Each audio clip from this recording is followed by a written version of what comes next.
오늘 바쁘실 텐데 시간 내서 참여해 주셔서 너무 감사하고요. 오늘 시간 정도 좀 열심히 공부를 해서 연구 성과 지표가 어떤 것들이고 어떻게 활용하면 가장 목적에 맞는 성과 평가를 할 수 있는지 한번 같이 공부를 해보도록 하겠습니다. 아까 안내드린 것처럼 질문 있으신 분들은 뭐 채팅이나 아니면 끝나고 나서 Q&A 시간에 말씀을 해주시면 좋을 것 같고요. 제가 진행하는 동안에는 계속해서 질문 확인을 할 수가 없기 때문에 마무리할 때쯤 해가지고 질문 쌓였던 거를 한꺼번에 좀 말씀드리도록 하겠습니다. 오늘 설명드린 내용이 이제 연구 성과 지표 관련된 내용이기 때문에 조금 어려울 수도 있어요. 제가 최대한 천천히 자세히 설명드리려고 노력을 좀 해볼 거고요. 오늘 설명드리는 걸로도 다 충족이 되지 않는 부분은 꼭 Q&A나 아니면 이제 나중에 또 연락을 주셔서 문의 주시면 좋을 것 같습니다. 오늘 내용 일단은 콘텐츠의 리스트부터 좀 말씀드릴게요. 일단은 첫 번째, 우리 이거는 생각하고 가야 될 것 같아요. 연구 성과 평가를 해야 되는데 왜 해야 되고 왜 이렇게 복잡하게 해야 되는지를 조금 한번 같이 짚고 넘어갔으면 좋겠고요. 연구 성과 평가에 있어서도 좀 약간 간단하게 평가하시는 기관들도 있고 굉장히 복잡하게 다양한 면을 좀 보시는 분들도 계시긴 한데 오늘은 일단 베이직 프레임워크랑 익스펜디드 프레임워크 두 가지로 좀 나눠봤어요. 그래서 일반적으로 가장 많이 하시는 연구의 양적 기여도와 질적 기여도를 보는 것만 해도 사실 굉장히 복잡하죠. 그래서 요거를 이제 베이직 프레임워크에서 어떤 인디케이터들을 쓰면 좋은지에 대해서 얘기를 좀 해보고 그 뒤에는 조금 더 크게 넓게 보시는 곳들에서는 연구 성과의 선행지표 내지는 조직이나 사회에 어느 정도 기여하고 있는지 이런 것들도 같이 보시기 때문에 이런 것들에 대해서도 어떤 인디케이터를 활용할 수 있는지 말씀드리고 그리고 이제 요거 두 개 파트를 통해서 굉장히 다양한 지표들에 대해서 설명을 드릴 건데 그걸 실제로 적용을 하면 뭐 어떤 식으로 구성이 될 수 있는지 이거는 물론 당연히 이제 프레임워크를 적용할 때는 기관의 내부 사정이나 아니면 뭐 이렇게 목표에 따라서 달라질 수 있겠지만 그냥 예시로 한번 이렇게 구성을 해보면 좋겠다라는 것까지 커버를 해보도록 하겠습니다. 일단 왜 이렇게 연구 성과를 복잡다단하게 해야 되는지에 대해서 얘기를 하자면 연구 자원의 순환되는 논리를 한번 볼 필요가 있어요. 우리가 연구를 진행함에 있어서 어떤 기관에서 뭐 어떤 식으로 진행을 하든지 간에 기본적으로 이런 좀 프로세스를 따르는 것 같아요. 일단 뭔가 자원을 인풋합니다. 그리고 이걸 가지고선 액티비티가 있죠. 예를 들면 교수가 강의를 하고 내지는 어떤 퍼실리티에서 뭐 실험을 하고 어떤 소셜 캐피탈을 사용해서 뭐 투자를 해가지고 여러 가지 활동들을 하고 이렇게 되면 보통 아웃풋이 나오죠. 논문도 나오고 대학원생도 배출하고 기타 등등 여러 가지 아웃풋을 배출한 다음에 이게 여러 가지 결과로 이어져요. 과학계에 영향을 미치고 사회 발전에도 공헌을 하고 레퓨테이션도 올라가고 뭐 기타 등등의 아웃컴이 있으면 이 사이클이 끝난 다음에 여러 가지 내용을 고려해서 다시 그 다음 사이클의 인풋을 어떻게 할지를 결정하게 됩니다. 그리고 경쟁 경영에서도 항상 하는 얘기지만 이게 연구계에서도 통용될 수 있는 이론인 것 같아요. 굉장히 효율적으로 이 사이클을 잘 가지고 가려면 정확하게 이 아웃풋이나 아웃컴을 평가를 해서 가장 효율적이고 사회에 바람직한 인풋을 할 수 있도록 이런 메저먼트가 필요해요. 그래서 사실 특히나 이제 연구자 입장에서는 자꾸 평가하고 이러는 거 굉장히 좀 불편하실 수도 있겠지만 이런 식으로 연구 자원을 잘 써서 우리 사회가 전반적으로 발전할 수 있기 위해서는 어느 정도는 필요할 수밖에 없는 그런 과정이다라는 얘기를 드리고 싶네요. 자, 그리고 그러면 연구 성과를 잘 하면 되지라고 간단하게 생각할 수도 있긴 하지만 이게 그렇게 쉬운 얘기가 아닌 건 아마 잘 알고 계실 거예요. 지금 보시면 제가 이런 예시를 하나 갖고 와봤어요. 논문이 4개가 있다고 한번 가정을 해봅시다. 자, 출판을 했어요.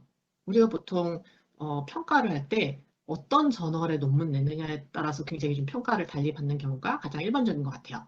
예를 들면 아티클 1이랑 2는 굉장히 좋은 저널에 논문이 나왔어요. 아티클 3와 4는 그거보다는 조금 덜 유명한 저널에 논문이 나왔어요. 그러면 이 퍼블리시 시점에서 1, 2는 굉장히 좋은 논문이야. 3, 4는 1, 2에 비해서는 조금 덜 좋은 논문이야 라고 보통 평가를 하는 것 같아요. 근데 우리가 많은 경우에 알게 되지만 똑같은 저널의 논문이 나왔다고 사이테이션도 똑같이 받는 건 아니에요. 아티클 1 같은 경우에는 좋은 저널에 냈는데 반응이 굉장히 좋았어요. 그래서 사이테이션이 이만큼 나왔습니다. 아티클 2는 약간 그거보다는 덜 유명해졌어요. 아직 시간이 더 걸릴 수도 있고 아니면 요 주제에 대해서 지금 현재 뭐 이렇게 그렇게 인기가 없을 수도 있겠죠. 그래서 이렇게 좋은 저널에 냈음에도 불구하고 사이테이션이 생각보다 그렇게 많이 나오진 않았어요. 반대로 우리가 아까 원투보다 조금 덜 좋은 저널인 것 같다라고 했던 저널에 냈던 쓰리포 같은 경우에는 그렇게 유명하지 않은 저널에 냈는데도 사이테이션이 엄청나게 나왔어요. 이게 굉장히 센세이션한 논문이었어요. 그래서 심지어는 더 좋은 저널에 논문이 나온 아티클 2보다도 사이테이션이 더 많이 됐어요. 내지는 아티클 4 같은 경우에는 이 저널에 냈는데 그거보다도 사이테이션 기대치가 못 미쳤어요. 이런 경우에는 자, 요 결과, 아티클 레벨의 결과를 보면 앞에서 우리가 저널만 가지고선 봤을 때 평가했던 거랑 굉장히 다른 결과가 나올 수 있겠죠. 그럼 둘 중에 어떤 결과를 더 중요하게 봐야 될까요? 이거는 뭐 결정하기에 따라서 다르겠지만 둘 다 굉장히 중요하게 보는 게 맞습니다. 왜냐하면 저널 레벨은 확실히 중요해요. 왜냐하면 네이처나 셀의 논문이 나온 게 굉장히 덜 유명한 저널에 나온 것보다 의미가 분명히 있죠. 근데 그 뒤에 네이처나 셀의 논문이 나왔지만 사이테이션이 0인 거는 또 그것도 하나의 결과인 거예요. 그래서 이런 식으로 이 두 개만 봐도 또 퍼블리시와 임팩트에 대해서 굉장히 다른 부분을 좀 볼 수가 있는 거고 거기다 플러스 또 생각해 봐야 될 것들이 뭐가 있냐면 예를 들면 선행 지표들이에요. 우리가 이렇게 어디다가 논문을 냈는지 그래서 사이테이션이 많이 냈는지를 결과를 보고선 판단만 할 게 아니라 보통 요런 액티비티를 많이 하면 좋은 저널에 논문 내기도 조금 더 수월해지고 결과적으로 사이테이션도 많이 쌓이더라 라고 알 수 있는 지표가 있다면 그 지표가 실제 결과랑은 조금 멀어 보이더라도 이쪽에 좀 그 인센티브를 줘서 모티베이션을 하면 전반적으로 연구자들이 좋은 결과를 내는데 도움이 될 거예요. 이런 부분도 같이 고려를 하면 굉장히 좋을 것이고 또 하나 생각해 볼 수 있는 건 이런 거예요. 기관과 사회에 기여했느냐. 예를 들면 기관의 명성을 높이기 위해서 기여를 한 게 꼭 저널과 사이테이션만 가지고 보지 않을 경우에도 생각할 수 있는 게 있겠죠.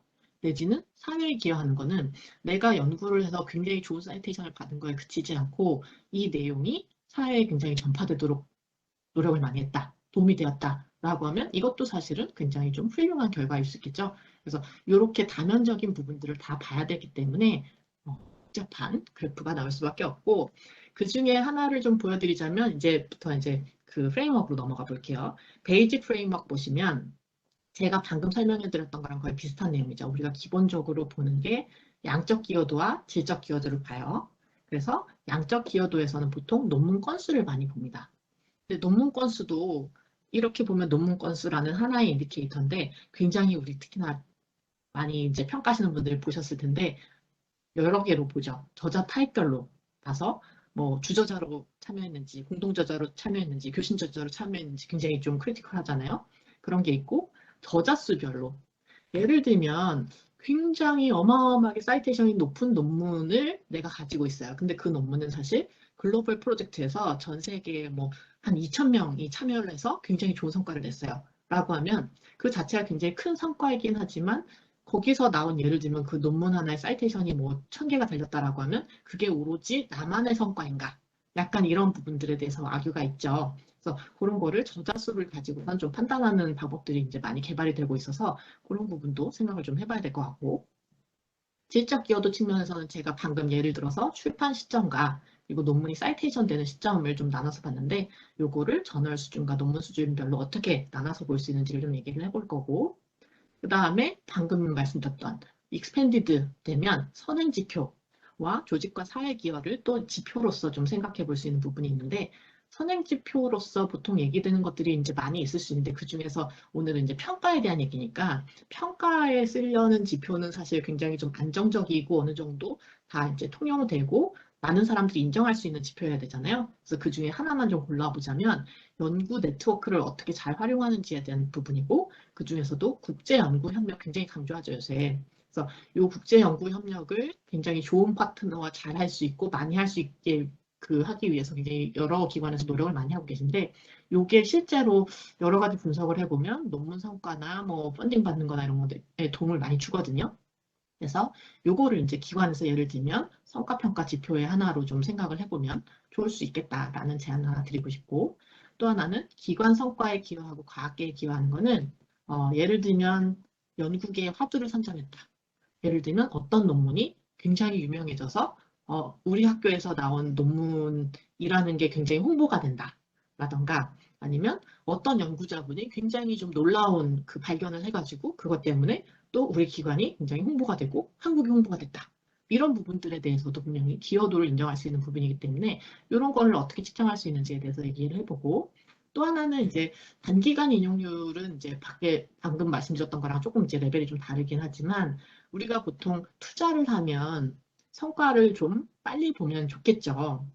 그래서 뭔가 그 장기적으로 뭐 아인슈타인처럼 아인슈타인 논문 낸 것들이 아직까지도 사회에 영향을 끼치잖아요. 그런 것도 굉장히 의미가 있겠지만 조금 더 투자의 성과가 보이고 그 성과를 바탕으로 확신을 가지고 더 투자를 하고 이렇게 할 수 있기 위해서는 조금 더 단기간에 이용률을 끌어올릴 수 있는 지표들이 있으면 사실 기관에서는 굉장히 좀 반가운 부분일 거예요. 그래서 이것도 생각해 볼 수 있는 부분이 있기 때문에 이 얘기를 잠깐 할 거고요.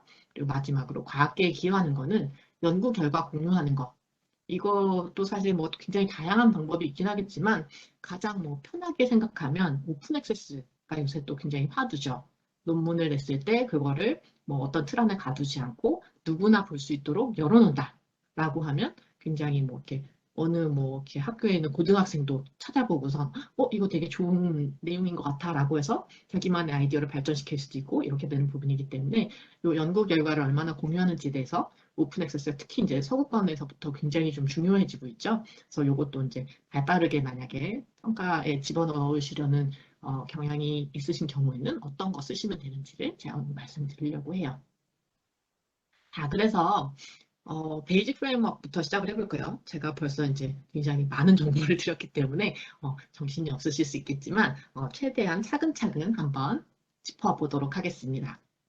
자, 일단 조금 아까 보여드렸던 그 내용이에요. 양적 기여도와 질적 기여도를 평가하는 게 베이직 프레임워크의 기본이고 양적 기여도는 논문 건수, 질적 기여도는 출판 시점과 이용 시점에 있어서의 논문 평가를 한번 볼 거고 자, 이 내용 제가 조금 더 트리를 확장시켰지만 아마 방금 제가 설명드린 내용을 생각하시면 그렇게 어려운 내용은 아닐 수 있어요. 자, 논문 건수를 볼 때 있어서 저자 타입별, 저자 수별로 볼 수 있다고 했고 주저자, 교신 저자와 공동 저자를 우리가 보통 분리해서 좀 기여도를 보는 편이고 그 다음에 저자 수별로 봤을 때는 어서 카운트라고 이제 불러요. 단독 저수라는 경우가 있고 소규모 연구 협력을 하는 경우와 대규모 연구 협력을 하는 경우가 있는데 사실 이 숫자는 제가 임의로 그냥 일반적으로 통용되는 거를 적은 거고 우리 기관이나 우리 연구 분야에서는 저거보다는 뭐 더 커야 된다, 작아야 된다 이렇게 있을 수가 있는데 일단은 일반적으로 봤을 때 한 30명 정도까지 내외의 공동 연구를 통해서 나온 연구는 소규모 연구 협력이다라고 하고 그걸 넘어서면 조금 더 거대한 연구다라고 보는 경향이 있는 것 같아요. 그래서 여기서는 이제 이렇게 몇 가지 정의를 드렸고 이 논문 건수를 나누는 건 사실은 굉장히 좀 프랙티컬한 부분이에요. 그래서 이거 내용은 알겠는데 그거를 이제 손으로 일일이 발라내고 막 이렇게 분석하고 이거 너무 어렵잖아요. 그래서 이 부분에 있어서는 제가 좀 이따가 사실 DB가 있는 이유가 이런 분석할 때 매뉴얼 잡을 최대한 덜어드리기 위해서 좀 도움을 드리려고 발견된 것들이 많기 때문에 어떻게 하실 수 있는지에 대해서 설명을 좀 드리려고 하고요. 질적 기여도 쪽으로 가면 우리가 이제 저널 수준과 논문 수준을 별도로 봐야 된다라고 했는데 저널 수준은 뭐 모두 다 아시는 것처럼 임팩트 팩터가 가장 중요하죠.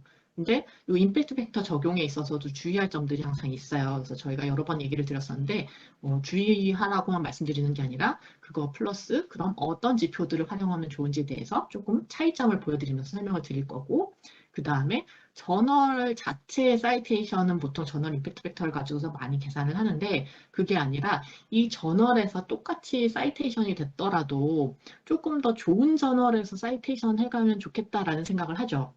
그 이유는 더 저명한 저널에서 내 논문을 인용해 가면 그 저명한 저널의 논문이 인용이 되거나 아니면 검색이 될 때 거기에 레퍼런스로 달려있는 내 논문이 한 번 더 조회되거나 조금 더 공신력을 갖게 될 가능성이 높기 때문이에요. 그리고 그렇게 어떤 저널에서 인용해 가느냐, 그러니까 몇 번 인용해 가느냐가 보통 임팩트 팩터와 관련되어 있고 어떤 저널에서 인용해 가느냐를 아이겐 팩터 스코어가 캡처를 하거든요. 그래서 요거 내용도 한번 보면서 실제로 굉장히 좋은 저널들의 아이겐 팩터가 어떻게 다른지를 한번 보여드리려고 해요.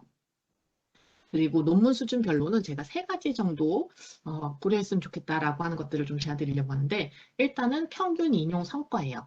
평균 인용 성과인데 이 성과를 웹 오브 사이언스 전체 논문과 비교했을 때 얼마나 잘했는지를 보여주는 CNCI라고 해서 카테고리 노멀라이즈 사이테이션 임팩트라는 지표가 있어서 이게 뭔지 어떻게 쓰면 되는지를 좀 설명을 드릴 거고, 인용 성과를 근데 순위로 볼 경우가 있잖아요. 우리가 사실 이제 저널 볼 때도 뭐 상위 1% 저널, 뭐 5% 저널 이렇게 보는데 논문도 사실 비슷하게 볼 수 있어요. 사이테이션을 가지고 퍼센타일 지표를 볼 수가 있어서 이것도 되게 편하고 여러 가지 활용하기 되게 좋은 지표라서 이것도 설명을 한번 드리려고.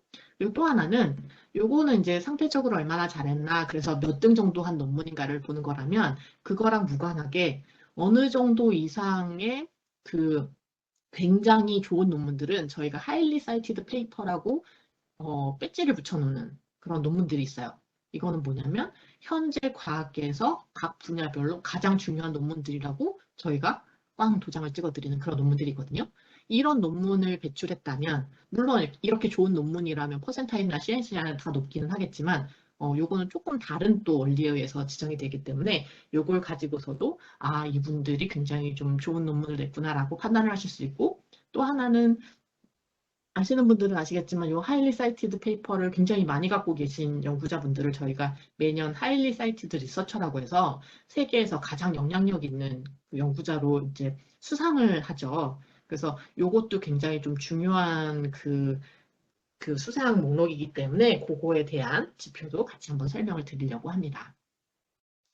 자, 그래서 이제 구체적으로 한번 들어가 볼게요. 지금 처음에 나오는 거 제일 쉬운 거예요. 저자 타입별로 주저자, 교신저자, 공동저자를 어떻게 구분할 건가라는 부분인데, 예전에는 사실 이거 다 하나씩 하나씩 뭐 논문 받고 체크하고 다운 받아가지고 이름 보시고 뭐 이렇게 보통 많이 하시더라고요. 근데 저희가 이제 그게 너무 고통스러우시다는 얘기를 많이 들어서 이렇게 지금 인사이트라는 제 제품에서 캡처한 걸 보여드리고 있는데, 이렇게 아예 기능을 개발을 했어요. 물론 이제 이 인사이트를 쓰시지 않는 분들은 이제 조금 아직 그 매뉴얼 작업을 하셔야 되겠지만, 이렇게 좋은 툴이 있다는 걸 사실 말씀을 드리는 게 좀 한국의 연구계를 위해서 도움이 될 것 같아서 이걸 좀 가지고 왔고요. 요거 하나 보여드리자면, 지금 여기 왼쪽에 이제 서울대를 위시한 이제 그 한국에 있는 대학들을 제가 쭉 이렇게 뽑아봤어요. 그리고 최근 5년 데이터를 가지고 보면, 자, 이렇게 최근 5년 동안 각 대학에서 나온 논문들이 있어요. 그리고 그거를 여기 옆에 보시면 퍼스트 오서, 라스트 오서, 코레스폰딩 오서라고 해서 이렇게 숫자를 나눠놨죠. 이 전체 논문들 중에서 주저자가 이 학교의 연구자인 경우의 논문만을 이렇게 모아놨고요. 라스트 오서가 이 학교 소속인 경우를 이렇게 모아놨고, 교신 저자인 경우를 이렇게 모아놨어요. 그렇게 해서 보면 그리고 또 초록색 글자들은 클릭하면 그 논문 리스트가 다 나오거든요. 그래서 예를 들어서 내가 평가에서 주저자 그 논문만 모아서 뭐 분석을 해야 된다, 코레스폰딩 그 논문만 모아서 분석을 해야 된다라고 하면 요거를 다운받아서 바로 쓰실 수 있게 이렇게 만들어놨고, 그리고 이제 요 논문 자체가 중요하기보다는, 그래서 우리 학교 논문들 중에, 우리 기관 논문들 중에 주저자 논문이 얼만큼 있는지 자체가 좀 궁금하다, 우리가 뭐 어떤 프로젝트에서 얼만큼 주도적으로 하고 있는지 궁금하다라고 하실 경우에는 요거랑 요거의 비율을 따지면 이렇게 퍼센티지가 나올 수 있겠죠. 주저자 논문의 퍼센티지, 라스트 오서 논문의 퍼센티지, 코레스폰딩 오서 논문의 퍼센티지를 이렇게 바로 계산을 할 수 있게 해놨기 때문에 요걸 편하게 이용하시면 될 것 같고요. 라스트 오서는 왜 넣어놨지? 뭐 이런 그 생각을 하실 수도 있어서 한번 좀 설명을 드리자면, 우리가 보통 주저자를 맨 앞에다 쓰죠. 근데 어떤 특정 연구 분야나 특정 저널 같은 경우에는 주저자가 가장 마지막에 오는 경우도 있고 이렇게 좀 다양한 경우들이 있더라고요. 그래서 저희가 처음에 저자 이름이 처음에 나오는 것들을 퍼스트 오서로 잡고, 마지막에 나오는 거를 라스트 오서로 잡고, 그다음에 코레스폰딩 오서는 이제 아예 별도로 좀 잡혀 있죠. 저희가 그래서 그 교신 저자 같은 경우에는 별도 필드가 있어서 그런 내용을 따로 잡아서 이렇게 분류를 해서 제공을 해드리고 있고, 하나 이제 말씀드려야 될 거는, 이미 좀 옛날이라서 뭐 괜찮은가 싶긴 하지만 어서 포지션 분석인데 이게 2008년부터 제공이 되고 있어요. 요거는 이제 최신 이어를 집어넣은 거고, 2008년부터 논문만 요 분석이 되는데 이 이유는 2008년 전에는 저희가 사실 논문을 낼 때나 이제 저널에서 인덱싱을 할 때 풀네임으로 잘 안 썼었어요. 연구자 이름을. 그래서 저 같은 경우에 강윤이면 강 YH, 뭐 강 Y 이런 식으로 많이 썼었는데 2008년 이후에는 이렇게 하다 보니까 이제 연구자 이름이 너무 비슷한 거죠. 그래서 그 내용을 좀 정책을 바꿔서 풀네임을 무조건 쓰도록 이렇게 좀 권장을 많이 하고 그렇게 진행을 했기 때문에 그걸 가지고서 이제 분석을 한 내용을 이렇게 제공을 해드리고 있는 거라 2008년 이전의 논문들은 요 어서 포지션 분석은 조금 안 된다. 하지만 뭐 2008년 이후의 논문들은 굉장히 잘 되고 있고 지금 보시는 것처럼 굉장히 효과적으로 분석이 된다라고 말씀드릴 수 있을 것 같습니다. 자, 그리고 저자수에 있어서도 제가 아까 이제 단독 저술, 소규모 저술, 대규모 저술 뭐 이렇게 말씀을 드렸었는데 말씀드린 것처럼 여기 맥시멈 미니멈 값은 이제 본인들이 정하기 나름이긴 하지만 이것도 굉장히 좀 편하게 하실 수 있는 기능이 있어서 이거 말씀드리고 싶었어요. 이거 뭐냐면 지금 이렇게 보시는 것처럼 아까 이제 보셨던 그 내용들이에요. 논문 리스트가 이렇게 있죠. 보통 되면 여기에 들어있는 논문 리스트는 저자 수와 상관없이 혼자 쓰신 거든 뭐 전 세계 모든 천문대가 다 참여해가지고 한 블랙홀 연구이든 다 카운트가 됩니다. 그 학교가 참여한 논문들 전체 수를 이렇게 볼 수가 있다면 예를 들면 나는 이 중에서 완전 거대 연구를 좀 제거하고 보고 싶어라고 하면 자 여기에 보시면 어서퍼 도큐먼트라고 나와 있죠. 이게 미니멈 1에서 맥시멈 5,575까지 있는 상태였어요. 근데 이 중에서 5,000개 이런 거는 좀 너무 큰 연구니까 우리 학교에서 정말 좀 이렇게 의미 있는 비중으로 참여한 논문만 보고 싶어 라고 얘기를 하면 예를 들어서 그래서 미니멈 한 명부터 한 30명까지 공저자 있는 논문들만 좀 보여줘 라고 하면 이렇게 미니멈 맥시멈 세팅을 하고선 리프레시를 하면 숫자가 이렇게 줄어든 게 보이시죠? 거대 연구를 제거하고 30명 이내 연구자가 들어있는 논문만을 따지면 이렇게 나온다. 라고 하면 이 옆에 이제 평가 지표들도 좀 달라지겠죠. 내지는 그게 아니라 우리는 글로벌 연구에 어느 정도 기여하고 있는지 알고 싶어. 라고 하면 반대로 미니멈 값에 예를 들면 30이나 31 내지는 뭐 100 내지는 1000 이렇게 하고 맥시멈 값은 그대로 두면 그렇게 글로벌리 참여한 거대 연구들의 논문들만 쭉 나올 수 있겠죠. 그렇게 되면 그 안에서 우리의 기여도나 이런 걸 또 볼 수가 있기 때문에 서프라 도큐먼트를 쓰실 때는 사실 아마 NRF에 뭐 이렇게 결과 제출하고 하실 때도 이런 분석 많이 하시는 걸로 알고 있어요. 거기에서 필요한 그 구간만큼 뭐 미니멈 1에서 10이라든지 이제 원하는 대로 구간 설정해가지고 분석하시면 바로바로 그 논문들 찾으실 수 있고 논문 리스트도 확인하실 수 있기 때문에 이것도 많이 활용하시면 좋을 것 같습니다. 그리고 이제 질적 기여도 쪽으로 넘어가 볼게요. 잠깐 복습하면 질적 기여도는 우리가 출판 시점과 이용 시점을 나눠서 보기로 했고 지금은 저널 수준별 인디케이터를 좀 먼저 말씀을 드릴게요. 자, 일단 임팩트 팩터 빼놓을 수가 없어요. 이거는. 근데 임팩트 팩터는 한 저널에서 최근 1, 2년간 발표한 논문이 평균 인용된 횟수와 근사한 값을 가진다. 라고 되어 있어요. 자, 그래서 저널 임팩트 팩터는 잘 아시는 것처럼 한 가지 숫자로 나타납니다. 임팩트 팩터가 3이다, 5.2다, 1.3이다. 이렇게 한 가지 숫자로 나오죠. 근데 이게 연구 분야별로 굉장히 좀 차이가 나요. 우리 과에서 제일 훌륭한 그 저널의 임팩트 팩터가 3인데 저쪽 분야는 3 정도면 평균 레벨밖에 안 되더라. 이런 얘기 많이 들어보셨죠?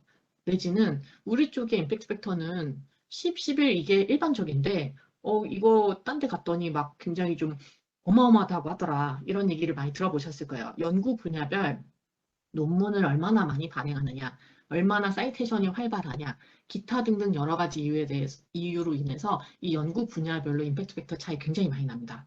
그래서 같은 분야 안에서 같은 연구하시는 사람 그 분들 사이에서 임팩트 팩터가 몇이면 좋고 이렇게 얘기하시는 건 전혀 문제가 없는데 이게 분야를 조금만 넘어가기 시작하는 순간 기준이 달라져야 돼요. 그래서 이거를 그 숫자, 산술적으로 평균을 낸 숫자만 가지고 비교하기 굉장히 힘들 경우에 우리가 많이 하는 것이 쿼타일, 퍼센타일 이런 걸 보죠. 그래서 쿼타일은 4분위수, 퍼센타일은 100분위수예요. 여기 먼저 이렇게 볼게요. 그래서 보시면 4분위수는 뭐냐면 어떤 저널이 소속한 카테고리가 있을 거예요. 예를 들면 나는 이뮤놀로지 쪽의 저널을 보고 있어. 라고 하면 이 이뮤놀로지 쪽의 논문, 그러니까 저널들이 뭐 100개가 있든 200개가 있든 그 안에서 임팩트 팩터 순으로 쭉 났을 때 상위 25%에 해당하는 저널이야 라고 하면 4분의 1 정도 굉장히 상위에 있는 굉장히 좋은 저널들이죠. 그러면 Q1, 상위 50%까지는 Q2, 그 다음 또 25%는 Q3, 그 다음 마지막 25% Q4 이렇게 하면 이게 그래서 임팩트 팩터가 몇이야 라고 얘기하는 것보다 훨씬 더 확실하게 이 저널이 우리 분야에서 어느 정도 위치를 차지하는구나를 알 수가 있겠죠. 그리고 4분의 1수로 봐서 이제 이렇게 4개로 나눠 놓으면 대강 이제 상중하 뭐 이렇게 해서 표현이 되는데 그거보다 훨씬 더 좀 세밀하게 보고 싶다라고 했을 때는 퍼센타일을 봅니다. 4분위는 4개로 나눈 거죠. 퍼센타일은 100개로 나눈 거죠. 그래서 이 각각의 저널을 상위 25%, 50% 이것도 구간이 좀 크잖아요. 상위 1%, 2%, 3%, 4% 이렇게 해가지고 퍼센타일로 내놓으면 JIF 퍼센타일이 되는 거고 근데 여기 에버리지가 붙는 이유는 저널이 여러 개 연구 분야에 속하는 경우도 있죠. 그러면 그 분야별로 퍼센타일이 좀 다를 수 있잖아요. 어디서는 얘가 퍼센타일 98이었고 어디서는 뭐 50이었고 어디서는 뭐 그 75였고 이렇게 막 편차가 심하지는 않겠지만 그럴 수 있잖아요. 그랬을 경우에 그럼 어떤 걸 볼 거냐라고 했을 때 에버리지를 내 가지고 이 저널이 다양한 카테고리에서 서로 다른 영향력을 내고 있는데 에버리지를 하면 이 정도 퍼센타일이 나온다라고 보기 위해서 이 JIF 퍼센타일도 많이 보십니다. 그러면 제가 하나 건너뛰었죠. 여기 두 번째 있는 거 5year 저널 임팩트 팩터는 뭐냐면 우리가 일반적으로 쓰는 저널 임팩트 팩터는 2년 동안의 그 인용값을 가지고선 발표를 하는 지수예요. 근데 예를 들면 이제 요새 같은 경우에 이 임팩트 팩터 그대로 봐도 되나 이런 얘기가 좀 나와요. 왜냐하면 예를 들면 코비드 때문에 작년에 엄청나게 그 사이테이션이 쌓인 저널들이 있거든요. 내지는 어떤 뭐 분야에서는 무슨 2년 만에 논문이 안 나와. 근데 이걸 임팩트 팩터를 저렇게 보면 우리는 제대로 평가가 아무도 안 돼. 라고 하는 경우가 있겠죠. 이렇게 두 가지 극단적인 경우가 모두 다 발생을 해요. 그러면 이거를 조금 더 윈도우를 넓히는 거죠. 2년 좀 짧죠. 5년 정도를 보면 어떨까요? 예를 들어서 지금부터 5년 전부터의 그 사이테이션 값을 이렇게 쭉 트렌드로 이렇게 보면 그거를 가지고 봤을 때는 조금 더 이 저널의 성과를 긴 스펙트럼으로 볼 수가 있고 내지는 논문이 좀 많이 안 나오는 저널들도 5년 정도면 어느 정도 사이테이션이 쌓였다고 볼 수 있기 때문에 이때는 조금 더 안정적으로 저널 임팩트 팩터, 저널이 얼마나 좋은 저널인지를 확인할 수 있는 그런 상황이 될 것 같아요. 그래서 이런 식으로 임팩트 팩터 하나만 가지고도 그 임팩트 팩터 자체 5년으로 길게 봤을 때 내지는 이 임팩트 팩터의 위치를 4분위나 100분위로 보는 방법 이렇게 굉장히 다양하게 볼 수가 있고 좀 복잡하기 때문에 제가 예시를 하나 가지고 왔습니다. 예를 들어서 그냥 임의로 정한 저널이요. 나노 스케일이라는 저널이 있어요. 라고 있는데 카테고리 4개에 해당되더라고요. 자 보면 이펙트 팩터가 요 하늘색 막대로 표현되어 있어요. 2010년도에는 4점이 조금 넘었는데 점점 올라가서 2015년에는 8점 가까이 됐다가 조금 떨어져서 지금 한 7점 정도 되는 것 같네요. 그러면 임팩트 팩터는 각 해마다 이렇게 정해져 있어요. 같은 값으로 이렇게 정해져 있지만 이 저널이 포함된 이 4개 카테고리별로 퍼센타일을 보시면 이 라인이 지금 퍼센타일이거든요. 다르죠. 똑같은 값인데 그 분야에서 얼만큼의 위치를 차지하느냐에 따라서 다르고 예를 들면 어플라이드 피직스 같은 경우에 여기 4였음에도 불구하고 이때 퍼센타일이 굉장히 높았었고 최근에도 근데 임팩트 팩터가 여기 4에서 지금 7까지 올랐는데도 큰 차이는 없어요. 그러니까 이 분야 자체에 이제 전반적인 임팩트 팩터들이 좀 올라갔거나 아니면 좋은 저널들이 이제 더 생겼거나 뭐 이렇게 볼 수가 있는 거고 각 분야별로 이렇게 다르구나라고 확인을 하실 수가 있는 거죠. 그래서 임팩트 팩터 하나만 가지고도 이렇게 다양한 것들을 봐야 되고 분야별로 위치가 다르기 때문에 그걸 꼭 고려해서 같이 봐야 된다라는 얘기를 다시 한번 드렸고요. 자, 그 다음에 이게 그래서 알겠는데 그러면 이제 나는 실무를 해야 되는데 저거 어떻게 분석하면 되나요? 이런 거 궁금하시죠? 이것도 제가 이제 인사이트에서 갖고 온 이제 그 실무자들을 위한 꿀팁입니다. 지금 보시면 학교별로 외국 사이언스 논문이라고 하면 이제 보통 ACCI나 기타 등등도 다 포함된 외국 사이언스 코어 컬렉션에 들어있는 논문들인데 그 중에서도 굉장히 좀 타이트하게 JCR에 들어있는 저널에서 나온 논문들만 뽑고 싶어 이런 경우 분명히 있더라고요. 그래서 저희가 그런 기능을 집어넣었는데 지금 보시면 여기 도큐먼트인 JIF 저널스라고 되어 있죠. 그래서 지금 당장 JCR에 들어있는 저널에 수록된 논문들만 이렇게 따로 뽑아놓으면 이 앞에 있는 전체 논문이랑 숫자 차이 나는 거 보이시죠?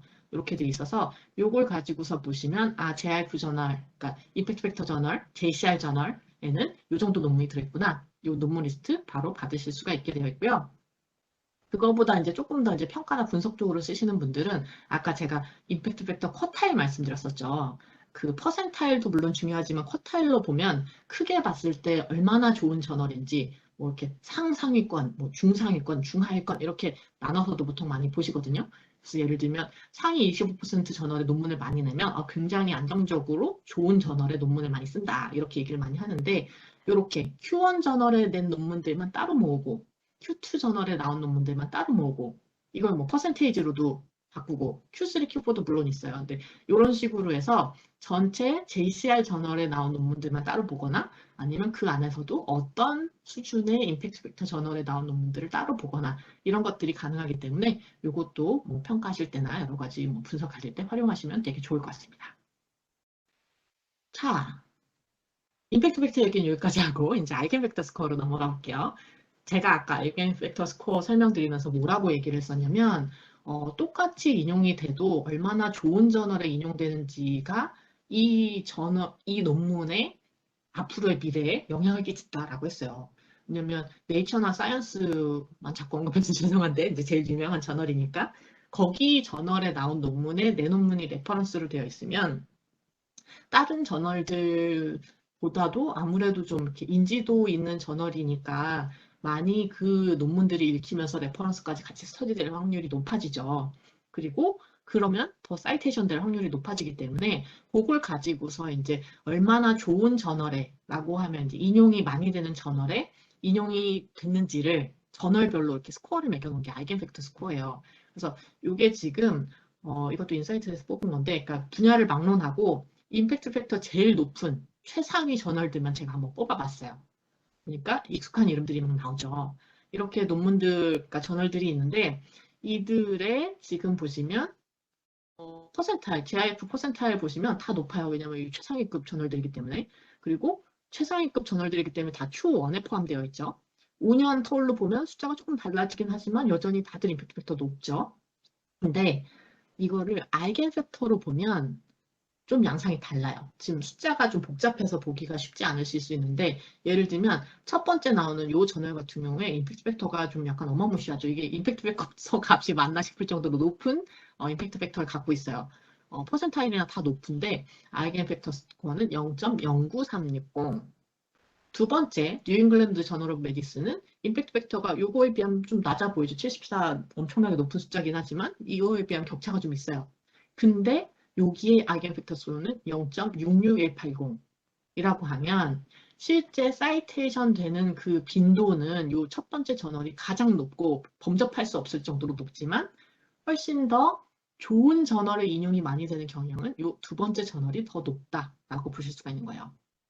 자, 요 예제는 제가 이제 좀 차이를 보여드리기 위해서 가장 중요한 가장 유명한 저널들 가지고 와서 이렇게 보여드리는 건데 이거를 실제로 내가 관심이 있는 뭐 예를 들면 임팩트 팩터 뭐 2에서 5 사이의 저널들을 가지고 쭉 봤을 때 우열을 가리기가 좀 힘들다 내지는 다 비슷비슷해가지고 이걸 다 같은 그 등급으로 볼 수 있느냐라고 고민이 되실 때 이 아이겐 팩터 스코어를 한 번 더 보시면 여기에서도 차등이 좀 날 수가 있기 때문에 이런 것도 참고를 해서 보시면 좋겠다라는 얘기를 한번 드려봅니다.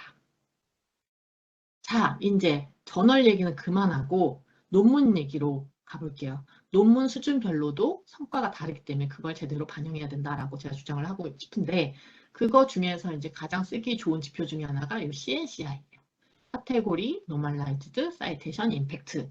말 그대로 카테고리의 레벨에 맞춰서 노멀라이즈를 한 사이테이션 값이에요. 자, 좀 풀어서 제가 써놨는데 동일한 연구 분야, 출판 연도, 문서 유형에 해당하는 웹 오브 사이언스 코어 컬렉션의 전체 논문이랑 비교를 해요. 그래서 거기에서 비교했을 때 평균 수준이다라고 하면 1.0. 평균보다도 인용이 잘 나왔다라고 하면 1.0 이상. 평균보다 조금 못한 인용 성과가 나왔다라고 하면 1.0 미만으로 이렇게 표시하는 값이에요. 자, 이게 설명드리기 좀 어려워서 제가 예시를 한번 갖고 왔어요. 이건 그냥 임의의 논문 목록이에요. 그리고 굉장히 다양한 저널에서 나온 논문들을 제가 가지고 왔고 연구 분야도 굉장히 다양하죠. 도큐먼트 타입도 달라요. 아티클도 있고 리뷰도 있고 막 이러네요. 그리고 퍼블리케이션 데이트. 뭐 2006년에서 한 2008년 정도 이렇게 광범위하게 펼쳐져 있는 논문이 있는데 지금 제가 이걸 뭘로 소팅을 해놨냐면 인용수로 소팅을 해놨어요. 제일 인용이 많이 된 게 261번, 그 다음에 177번, 164번 해서 뭐 67번까지 인용된 논문들을 제가 샘플로 갖고 왔어요. 자, 그럼 보면 우리가 일반적으로 인용수를 본다고 했을 때는 261번 인용된 논문이 177번 인용된 논문보다 좋은 논문이죠. 근데 진짜 그런가요? 왜냐면 이 두 번째 논문은 2017년에 출판됐어요. 첫 번째 거는 2016년에 출판됐어요. 그러면 얘는 뭐 대략 한 1년 정도 더 인용될 기회가 없었죠. 근데 이만큼 따라왔으면 누가 더 잘한 거지? 약간 헷갈리죠. 그럼 예를 들어서 그 다음 두 개를 한번 볼게요. 그럼 똑같이 2017년에 나온 논문들이에요. 그러면 164번 인용된 게 177번 인용된 것보다 못한 건가요? 근데 연구 분야가 달라요. 이쪽 연구 분야랑 이쪽 연구 분야랑 어디가 더 연구를 많이 하고 논문을 더 많이 내고 인용이 더 많이 쌓이는 데인지 그것도 한번 봐야 될 것 같은데? 라고 생각이 들죠. 내지는 그 다음 걸 한번 볼게요. 여기 밑에 보면 자, 어디까지 내려가 볼까요? 위에서 그냥 보죠. 예를 들면 2016년도에 나온 157번 인용된 리뷰가 있어요. 그리고 2017년도에 나온 79번 인용된 아티클이 있어요. 이거는 비교하면 그럼 얘가 현저히 못했네라고 할 수 있나요? 리뷰고 아티클인데 보통 리뷰가 인용이 더 많이 되죠. 자, 제가 지금 얘기한 게 뭐냐면 연구 분야별로 특성이 달라요. 출판 연도별로 특성이 달라요. 문서 유형별로도 달라요. 그래서 이 세 개를 다 고려를 해서 얼마나 잘했고 못했고를 판단을 해야 되거든요. 이거 하나씩 보려면 정말 머리가 너무 아프겠죠. 그래서 저희가 만든 게 요 카테고리 노멀라이즈드 사이테이션 임팩트예요. 자, 이게 되는 방법을 조금 더 이제 보여드리기 위해서 요 가운데 제가 필드를 하나 더 넣어놨어요. 카테고리 익스펙티드 사이테이션. 예를 들면 요 리서치 에리어, 지금 바이오 메테리얼 뭐 관련된 메테리얼 사이언스 분야에 나온 출판 연도 2016년에 나온 아티클들의 평균 사이테이션은 18.3이에요. 근데 이 논문은 몇 개 받았냐면 261개 사이테이션 받았어요. 엄청 잘했죠. 그럼 요거에 비해서 이 실제 성과가 14배 성과다 라고 평가를 하는 거예요. 그래서 18.3개 사이테이션 받은 요 동일한 조건의 논문은 CNCI 1인데 이거는 14배 성과이기 때문에 CNCI는 14.2라고 얘기를 하는 거예요. 조금 다른 거 한번 봐볼까요? 예를 들면 2018년에 케미스트리 멀티디스플리너리 어쩌고저쩌고에서 나온 리뷰들은 일반적으로 카테고리 익스펙티드 사이테이션 42.3번 평균 인용됐어요. 근데 이 리뷰는 78번 인용됐어요. 거의 한 2배 정도죠. 이걸 정확하게 나누면 1.8인 거예요. 그래서 CNCI가 1.8이다. 1.8배 성과다. 라고 얘기를 하는 거예요. 그리고 이렇게 각 논문별로 평균 그 인용수에 대비해서 성과를 평가한 CNCI를 가지고 있으면 이 논문 그룹을 어떻게 묶든지 간에 예를 들면 내가 낸 논문 30개를 묶든지 간에 우리 학교에서 나온 논문을 뭐 예를 들면 3,000개를 묶든지 간에 한 나라에서 나온 논문 뭐 한 3만 개를 묶든지 간에 평균적으로 그래서 각 다른 이제 그 모집단에 속해 있지만 평균적으로 얘는 웹오브 사이언스 코어 컬렉션의 일반적인 사이테이션에 대비해서 몇 배 성과다라고 얘기를 할 수가 있을 거예요. 그게 항상 평균은 1.0인 거고 우리나라 전체 논문을 따지면 뭐 계속 이렇게 사이테이션이 쌓이기 때문에 변하긴 하지만 보통 1 조금 위이거나 조금 아래거나 그래요. 조금 안 나오는 해에는 뭐 0.9일 때도 있고 잘 나오는 해는 뭐 1.1 이렇게 될 때도 있고 한데 그래서 우리나라는 그 정도 수준에 되어 있고 내지는 뭐 대학이라던가 연구기관별로 보면 그게 뭐 분야나 이런 것 따라서 굉장히 다르긴 하겠지만 어떤 데는 뭐 한 뭐 2 정도 나오는 그런 굉장히 좀 우수한 기관들도 있고 어떤 데는 조금 모자라서 한 뭐 0.75 뭐 이런 식으로 나오는 경우도 있어요. 그래서 그렇게 성과를 좀 이렇게 평균을 어느 정도 잡아 놓으면 그거에 대비해서 우리 학교의 평균 CNCI는 0.75인데 어떤 연구자의 평균 CNCI를 봤더니 1.5예요. 그러면 그분이 우리 학교의 연구 성과에 굉장히 기여도가 크신 분이죠. 이런 식으로 판단해가지고 기여도를 그 성과로 측정하고 거기에 대해서 이제 인센티브를 제공하고 이런 식으로 어플리케이션 할 수 있는 부분이 있고 그리고 이제 그거에 조금 하나 더 복잡하게 들어가면 이런 게 가능해요. 이게 뭐냐면 평균 성적이 예를 들어 0.75다라고 하면 그거는 굉장히 다양한 CNCI를 가진 논문들의 평균값이죠.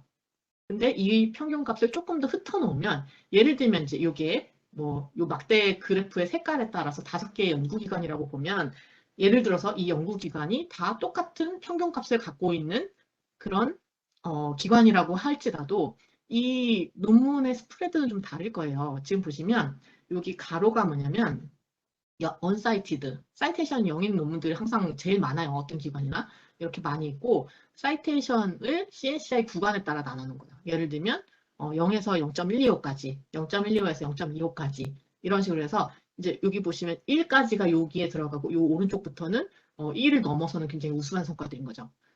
보통 이렇게 전국 분포표를 따르고 있긴 한데 패턴이 약간 다른 게 보이실 거예요. 예를 들면 이 앞에 2개의 기관 같은 경우에는 조금 더 낮은 CNCI의 논문들이 많이 분포가 되어 있고 여기 주황색이랑 파란색 이 2개 기관 같은 경우에는 조금 더 높은 CNCI가 분포가 많이 되어 있고 특히나 이렇게 8 넘어가는 굉장히 우수한 논문들을 많이 갖고 있는 그런 기관이에요.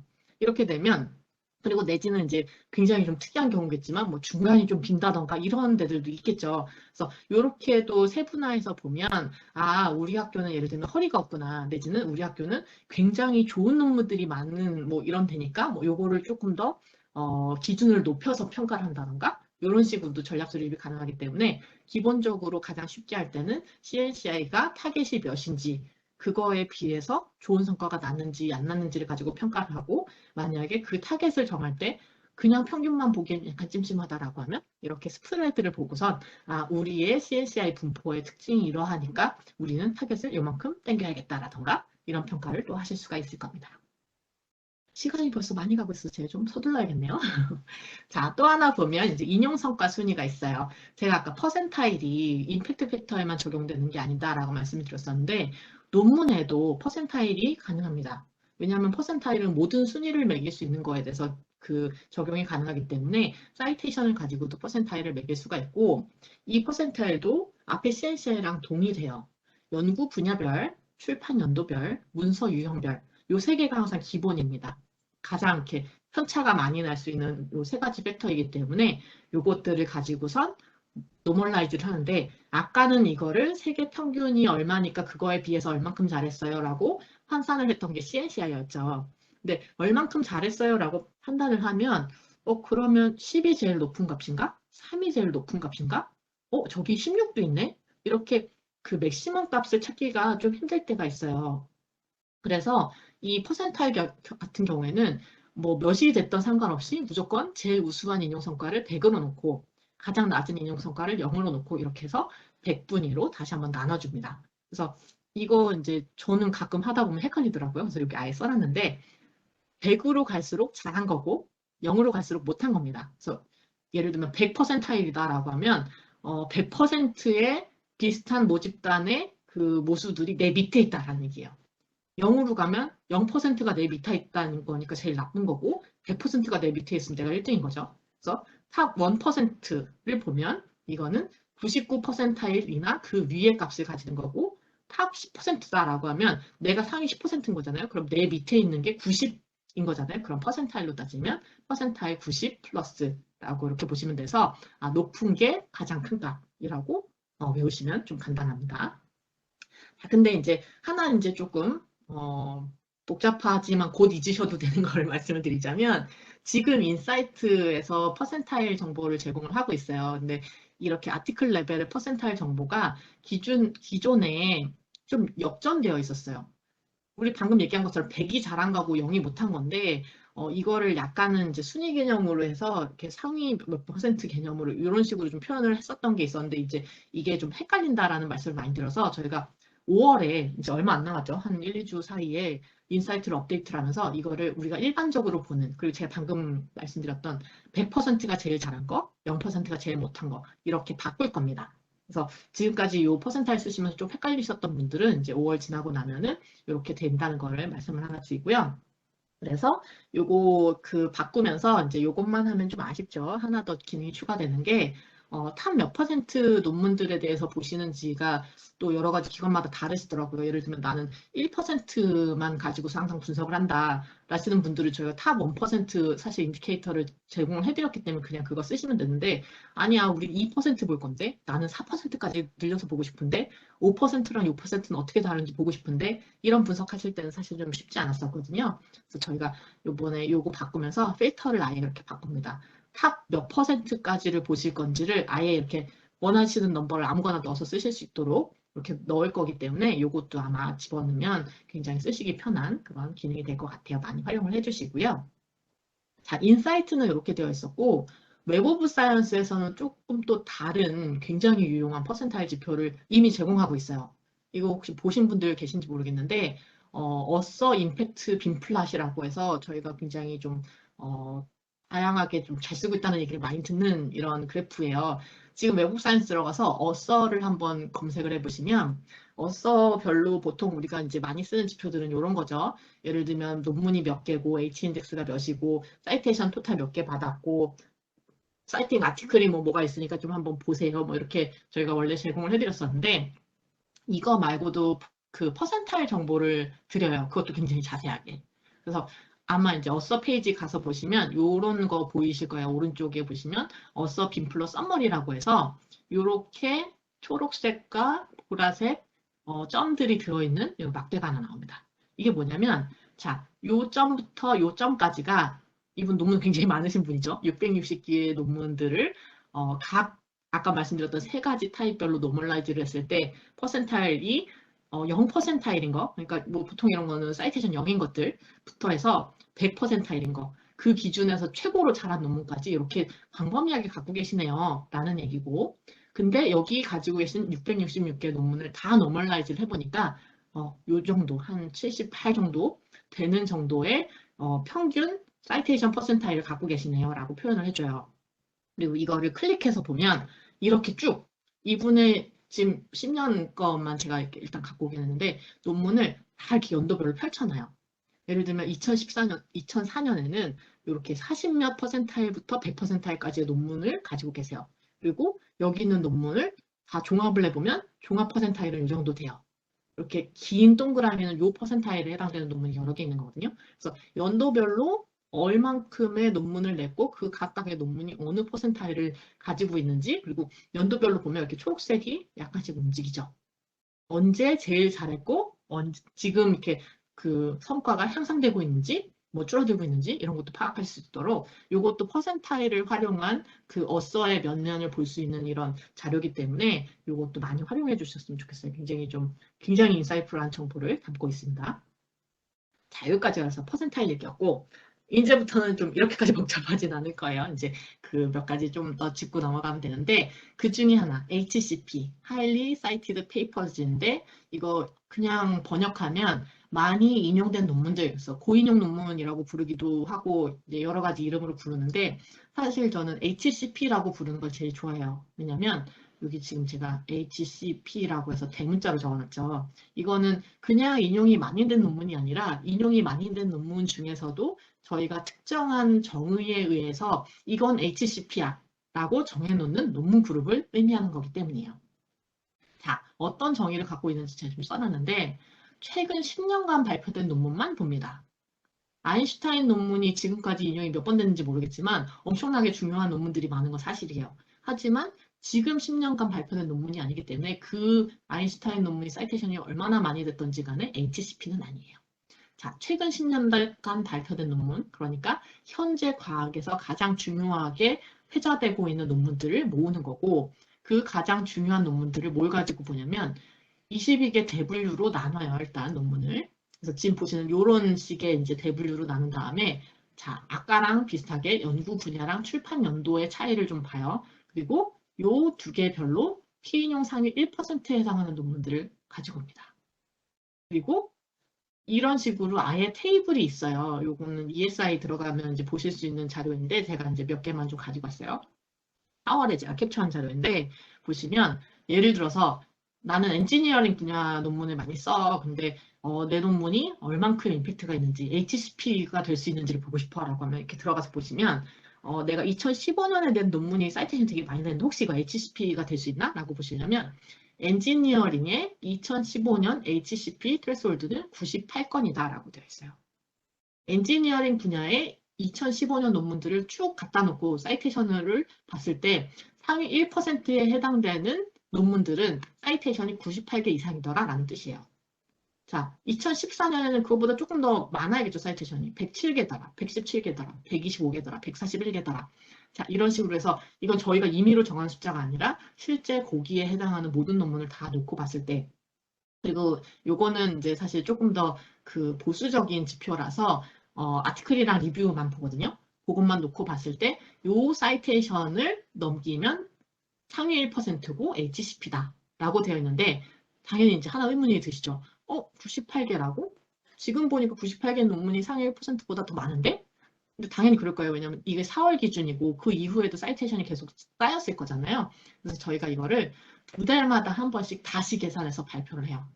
그리고 이렇게 사이테이션을 트레스홀드를 넘는 논문들의 HCP라는 그런 그 트로피 모양의 인덱스를 달아서 웹 오브 사이언스 검색하실 때나 이럴 때도 HCP만 모아서 볼 수 있거나 이렇게 좀 해놓거든요. 물론 이제 인사이트를 가지고 계셔야 이제 보게 보이긴 하는데 그래서 항상 뭘 검색하거나 어떤 거를 이제 동향 분석을 하실 때라도 HCP 그룹에 들어가는 논문들이 어디에 분포되어 있는지, 뭐 누가 가지고 있는지, 아니면 뭐 예를 들면 우리 학교에 몇 개가 있는지라던가 이런 것들을 계속 트래킹을 하시면 현재라고 하면 이제 최근 10년간 가장 중요한 논문들의 분포가 어느 주제에 있는지, 어느 기관이나 어느 나라에 있는지 이런 걸 보실 수가 있는 거예요.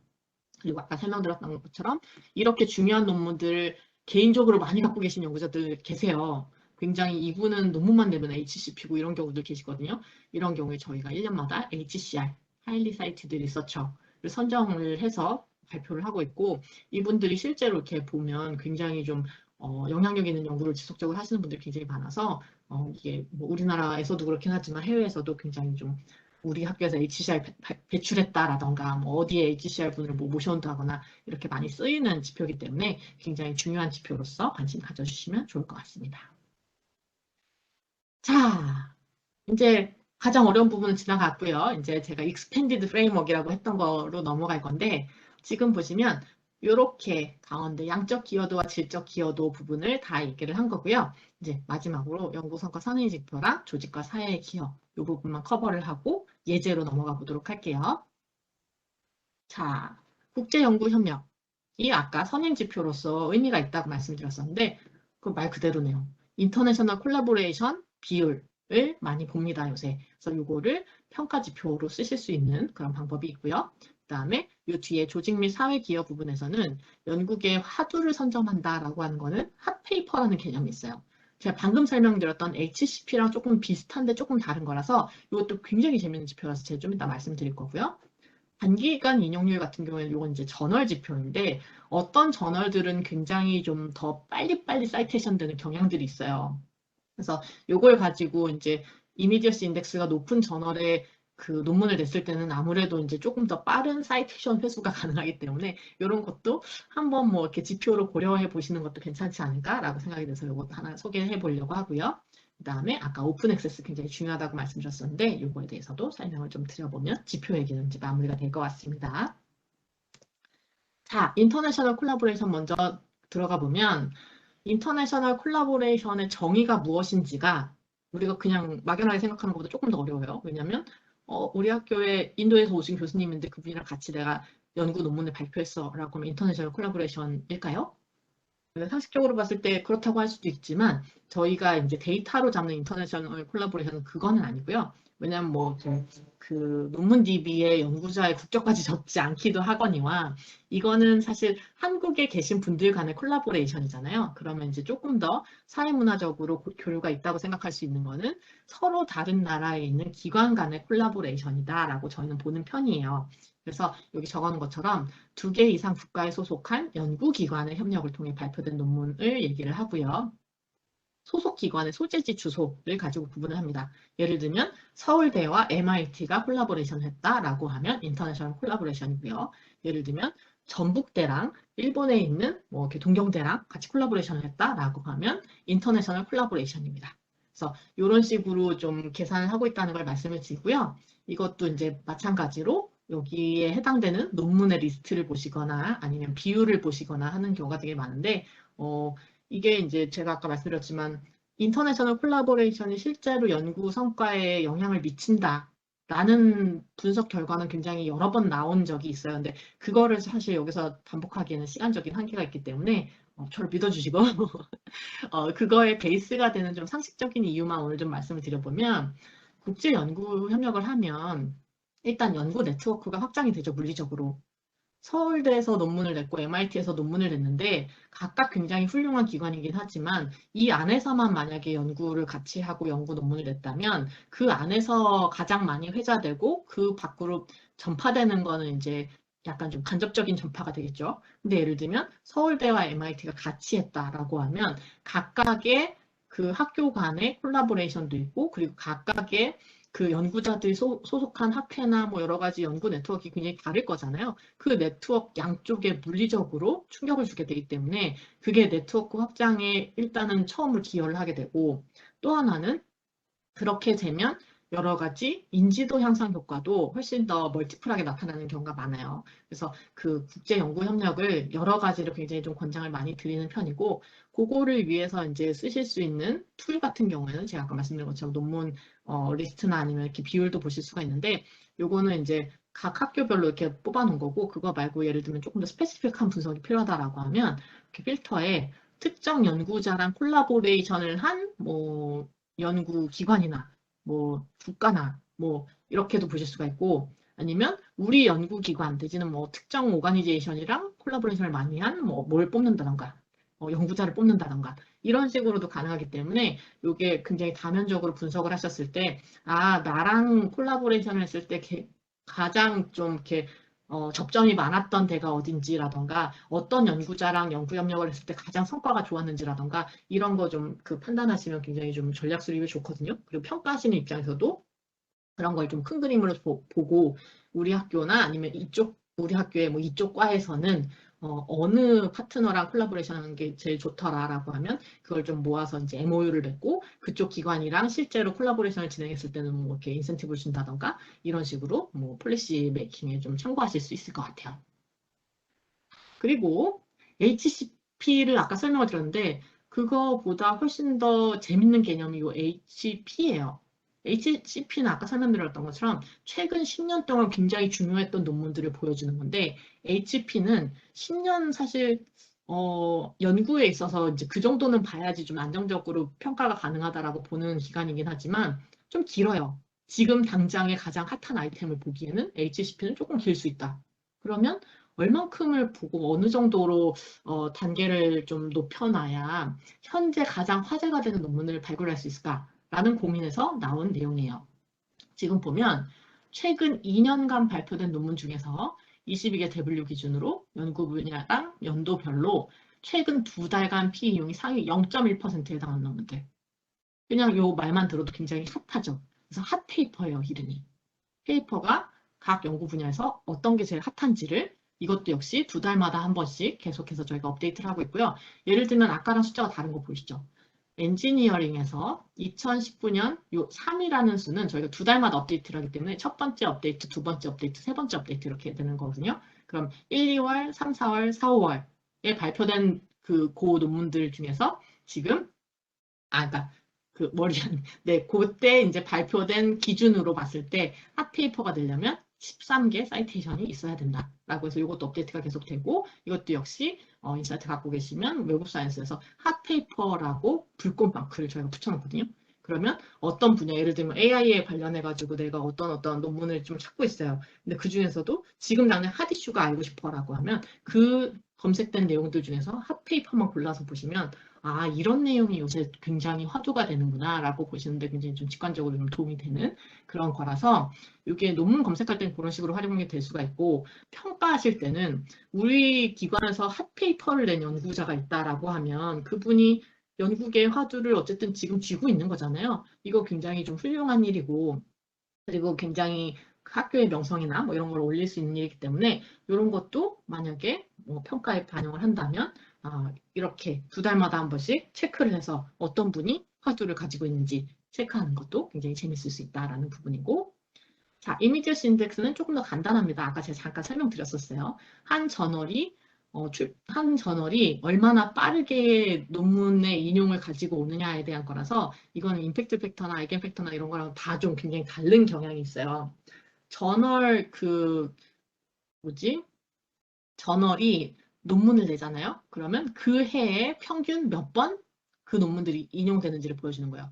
지금 보시면 그 해에 논문이 나오자마자 한 5번 정도 인용이 된다.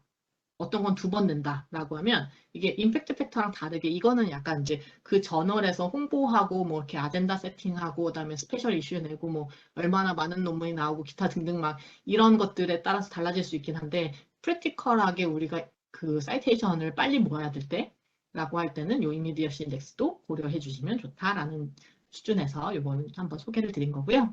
시간이 없어서 좀 많이 빨라지고 있습니다. 최대한 빨리 커버를 해볼게요. 거의 다 왔습니다. 자, 그리고 오픈 액세스 도큐먼트 같은 경우에는, 네, 요거 아시는 분들은 아실 거고, 아마 이렇게 처음 들어보시는 분들은 이렇게까지 디테일하게 지금은 필요 없으실 것 같아서 이건 자료로 남겨놓고요. 오픈 액세스 도큐먼트라고 하면 저널이나 아니면 논문 레벨로 구독을 하지 않아도, 라는 얘기는 돈을 내지 않아도 요 논문들은 그냥 보여드릴게요. 편하게 보십시오. 라고 하는 내용이에요. 오픈 액세스니까 액세스를 오픈해주겠다는 거죠.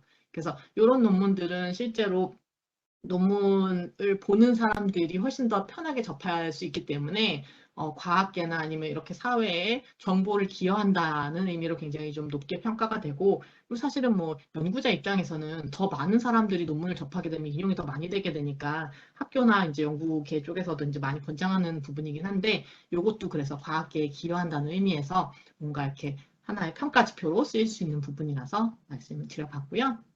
네, 이런 식으로 실제로 가면 오픈 액세스 논문들이 얼마나 있고 어떤 것들이 있고 그 다음에 몇 퍼센트가 있는지 이렇게 보실 수가 있는 이런 장치가 다 되어 있습니다. 자, 인덱스 설명을 이제 다 드렸고요. 이걸 가지고 실제로 좀 예시를 적용을 해보면 어떨까라는 그 생각을 좀 해봤고요. 여기서 말씀드린 예시는 제가 앞서서 설명을 드렸던 것처럼 무조건 이렇게 해야 된다라는 얘기 전혀 아니고요. 각각의 기관이나 아니면 우리는 정책 방향이 이쪽 방향이다. 뭐 이쪽으로 넛지를 하고 싶다. 내지는 이쪽의 결과를 굉장히 원한다에 따라서 얼마든지 바뀌어야만 하는 내용인데 그냥 일반적인 상상으로 좀 한번 생각을 해봤어요. 자, 일단 복습이에요. 연구 성과 평가는 다면적이어야 되고 그 중에서도 특히 저널 레벨, 그러니까 발표 시점, 그리고 인용 레벨, 그리고 그 이외에 선행 지표나 기여하는 것까지도 볼 수 있으면 좋을 거예요.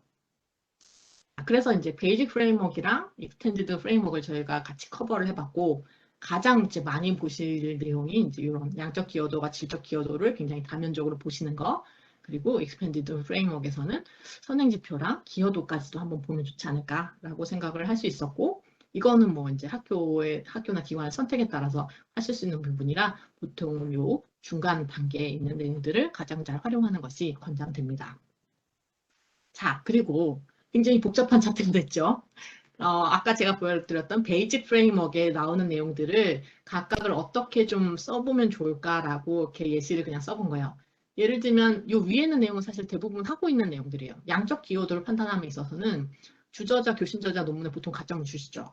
그리고 연구 협력 규모에 따라서 저자 기여도를 산정을 하죠. 예를 들면 한 명이면 몇 퍼센트, 뭐 요 정도면 몇 퍼센트, 뭐 30이 넘어가면 보통 30분의 1로 뭐 통일한다던가 이런 식으로 하시는 거는 뭐 현행하시는 것들의 그 큰 문제는 없어 보이고, 그거에 있어서 이제 어떻게 하시면 좀 더 이렇게 데이터를 편하게 뽑으실 수 있고 평가 시뮬레이션을 편하게 하실 수 있는지를 제가 이제 앞서서 보여드렸었고요.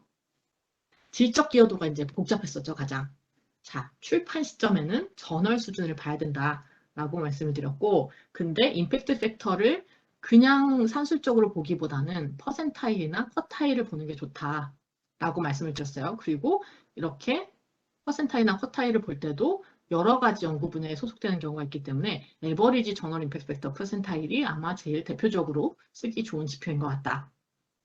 그리고 알겐 팩터 스코어 같은 경우에는 훨씬 더 좋은 저널에 많이 인용되는 그런 스코어이기 때문에 이것도 어느 정도 이상 굉장히 높은 수준의 저널에 만약에 이제 계속 인용되는 그런 저널이라고 하면 가점을 부여하는 게 의미가 있을 수 있다. 라는 부분이었고요.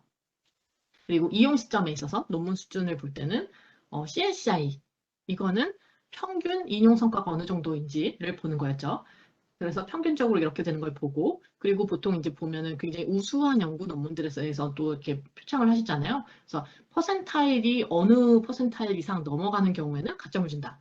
예를 들면 상위 2% 이상 가점을 준다라고 하면 요거 100에서 빼면 되죠. 98%타일 이상인 논문이 나오면 뭐 가점을 준다라던가 이렇게 쓰면 좋을 것 같고, 요 하일리 사이티드 페이퍼 같은 경우에는 사실은 뭐 이렇게 뭐 어떤 논문 그룹에서는 굉장히 이렇게 뭐 100%타일을 받아도 HCP가 안 될 수도 있는 거죠.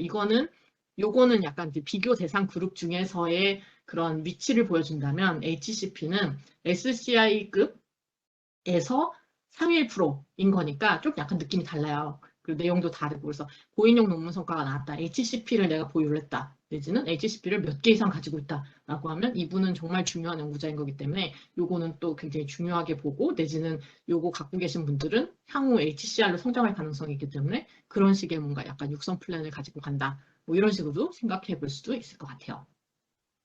자, 그리고 나머지 익스펜디드 프레임워크에 들어있던 지표들도 이제 좀 생각을 해보면, 예를 들면 국제연구협력으로 출판된 논문인 경우에는 일단은 가점을 주는 게 굉장히 좋다고 생각해요. 왜냐하면 말씀드렸다시피 다양한 분석에 의해서 이 인터내셔널 콜라보레이션 퍼센티지가 실제 성과에 굉장히 영향을 많이 미치는 게 보이거든요. 그래서 일단 국제연구협력을 많이 하도록 좀 가이드를 해주시고, 그 다음에 전략적 파트너 기관을 좀 세우시는 게 좋을 것 같아요. 왜냐하면 학교별로 시너지가 굉장히 많이 나는 그런 대상 파트너라던가, 아니면 어떤 연구 분야에서는 누구랑 연구할 것이 굉장히 좀 권장된다던가, 아니면 시너지가 좀 덜 나는 기관이랑의 연구 협력은 좀 지양한다던가, 이런 플랜이 있는 경우에는 그걸 가지고서도 약간 가점 관리를 하시는 것도 방법일 것 같고, 그다음에 요 밑에 부분, 조직 및 사회 기여. 기관 성과에 기여하는 부분은 아까 제가 핫페이퍼는 연구계의 화두를 선점한다는 얘기라고 했었죠. 요것도 체크를 해서 핫페이퍼에 해당됐던 내용들. 근데 이제 요건 2달마다 업데이트되는 개념이기 때문에 2달마다 약간 트래킹이 필요하기는 해요. 요거를 확인을 해서 한 번이라도 핫페이퍼가 되면 뭐 가점을 부여한다던가, 아니면 아까 이미지어시 인덱스는 굉장히 단기간에 인용이 많이 되는 저널의 논문을 냈을 경우에 이제 이걸 받을 수 있겠죠. 그럴 경우에 뭔가 좀 장려할 필요가 있다면 여기에도 가점을 부여한다던가 이런 거 가능할 것 같고, 과학계에 기여한다, 오픈 액세스 도큐먼트 같은 경우에는 사실 제가 아까 말씀드린 더 편하게 사람들이 논문을 접할 수 있으면 인용을 더 많이 받을 수 있다라는 시점에서는 이 선행지표로도 생각할 수 있을 것 같긴 한데, 일단 저는 이제 과학계에 기여한다는 의미에서 오픈 액세스 도큐먼트를 내면 조금 더 가점 요인이 될 수 있다라고 생각할 수도 있을 것 같아서, 이런 걸 잘 믹스를 해서 평가 그 플랜을 짜시면 굉장히 좀 여러 가지 복합적으로 다방면에 좋은 그 성과 평가가 될 것으로 생각이 됩니다. 자, 엄청 급하게 달려왔는데요. 여기까지가 제가 준비했던 내용이고, 일단은 아까 발표 말씀드렸던 것처럼 요 내용이랑 동영상이랑 요 자료 같은 경우에는 조만간 공유가 될 예정이니까 그거 보시면 될 것 같고요. 오늘 커버되지 못한 내용들 중에서 이제 좀 이따 Q&A를 하긴 하겠지만, 그거 말고도 나중에 뭐 더 궁금한 게 있다, 아니면 뭐 조금 다른 얘기인데 좀 궁금하다라고 하시면 저희 고객 지원 및 기술 지원팀 있는 거 아시죠? 여기 이메일이나 전화나 팩스나 이렇게 통해서 연락 주시면 되니까 이것도 많이 활용해 주시면 좋겠습니다.